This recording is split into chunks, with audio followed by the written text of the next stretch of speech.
Bonjour et bienvenue sur Avenue de la Liberté, la plus belle avenue du monde. Un petit pouce, un petit like, un abonnement, si vous souhaitez nous soutenir, je vous en remercie par avance. Alors aujourd'hui, petite réflexion, lorsque l'homme se compare à ses ancêtres, qu'ils soient gaulois, chasseurs-cueilleurs, ancêtres du Moyen-Âge ou d'ailleurs, eh bien le contemporain revendique une supériorité qui va justifier par les lumières brillantes du progrès et de la science, comme si avant lui, il n'y avait eu sur Terre que des mâles arriérés, perclus de croyances obsolètes. Seulement lorsqu'on examine les choses de plus près, on s'aperçoit que notre époque a, sur certains sujets, totalement perdu les pédales. Prenons la nutrition par exemple. En la matière, les imbéciles ne sont peut-être pas ceux qu'on croit, parce qu'il n'y a pas si longtemps, on ne se demandait pas ce qu'on était en train de manger, on savait.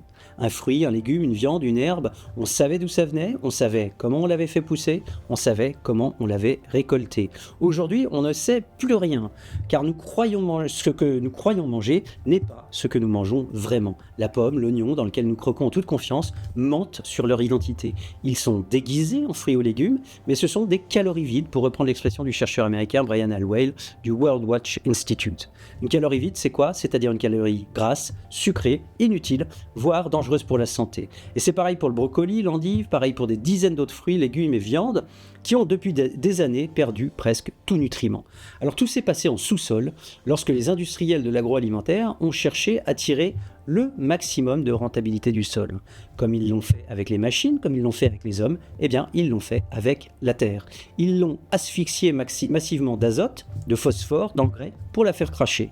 Un déluge de pesticides a contaminé les sols et détruit la vie microbienne. Il faut se rendre compte de ce que ça veut dire. Dans un sol sain, par exemple, une simple cuillère à café de terre contient plus de micro-organismes vivants qu'il n'y a d'humains sur la planète.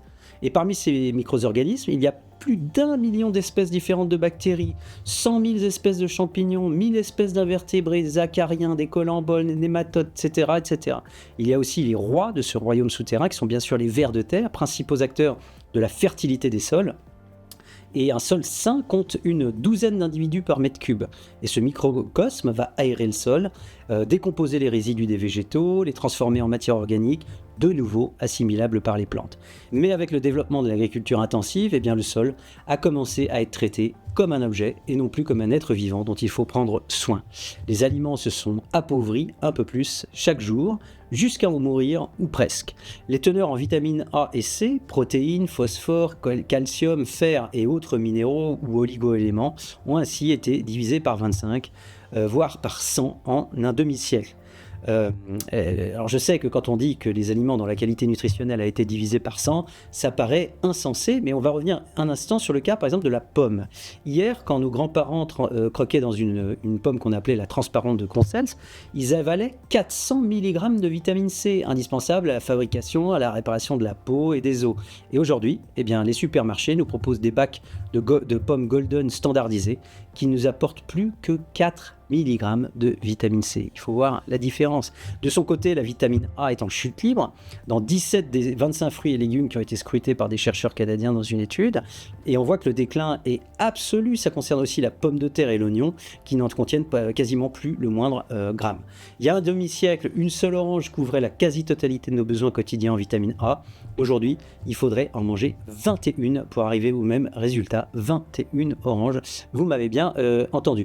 Eh bien, le résultat, évidemment, c'est que nos organismes ne sont plus armés. Aujourd'hui, 30 à 40% des cancers seraient dus à ces erreurs, entre guillemets, d'alimentation. Et voilà qui nous met littéralement nus, puisque si l'alimentation est théoriquement la première médecine, en pratique, elle ne protège plus de grand-chose aujourd'hui, puisque les gardiens de notre organisme, aujourd'hui, ce sont des pommes qui ont 100 fois moins de qualité nutritionnelle qu'autrefois, pardon. C'est un riz qui est plein d'arsenic, des bananes, même bio, arrosées de chlordécone, un dangereux pesticide, des thés bourrés de fluor ou de plomb, des épinards et des salades de plus en plus contaminées par l'aluminium, etc., etc. Et c'est sans parler, bien sûr, de la fausse nourriture qui a envahi les rayons des supermarchés sous l'appellation d'aliments ultra transformés et qui sont évidemment des bombes à retardement dont la consommation a été associée avec un risque global plus élevés de cancer jusqu'à près de 20%, et donc pour le cancer du sein supérieur à 1%, et d'autres maladies chroniques comme l'obésité encore ou l'hypertension. Donc la mutation alimentaire de ces dernières décennies a été si violente que pour certains spécialistes, l'espèce humaine est aujourd'hui en voie d'extinction nutritionnelle. Les mots sont forts, hein, et peut-être, mais ils ne sont pas exagérés. Et surtout, il ne faut pas se croire épargné parce que, par exemple, vous mangeriez bio. Alors, bien sûr, le bio offre plus d'antioxydants que l'alimentation conventionnelle, hein, en particulier dans les fruits. Mais aujourd'hui, tous les sols contiennent des métaux dangereux, qu'ils soient bio ou pas bio. Et surtout, le bio est encore beaucoup trop cher pour de nombreuses personnes. Les conséquences de ces dérives sont radicales, comme l'explique le journal Le Lancet, sans passer vraiment par la case, sans se cacher derrière son petit doigt, puisqu'il écrit que l'alimentation aujourd'hui tue plus que le tabac. Elle est chaque jour responsable d'une mort sur 5. Donc, pour sortir de ce système de fou, je ne peux pas conseiller autre chose que de vous former à la nutrithérapie. Alors bien sûr, je prêche un peu pour ma paroisse, parce que nous proposons régulièrement des formations sur le sujet, organisées par des experts top niveau qui vous aident à comprendre et surtout à changer ce qui ne vous convient pas et à remettre du bon sens dans votre assiette, pour reprendre le titre d'un livre récent du nutritionniste Anthony Berthoud. Et le bon sens, c'est quoi? Eh ben, c'est assez simple: ne pas manger ce que votre grand-mère ne reconnaîtrait pas. Elle n'avait jamais vu de sa vie un aliment ultra transformé. Ne manger que des aliments qui finiront par se gâter ou par pourrir. Manger de vrais aliments, pas trop, et surtout des légumes. Allez-y doucement sur la viande rouge et les laitages. Et puis, si vous êtes malgré tout obligé de passer par la case supermarché, choisissez les produits dont la composition comporte moins de 5 ingrédients, le moins de sucre ajouté, voire pas de sucre ajouté, ceux dont les graisses sont de meilleure qualité, les huiles de colza ou d'olive, plutôt que de la margarine. Alors c'est pas grand chose, mais c'est le démarrage, c'est par là qu'il faut commencer.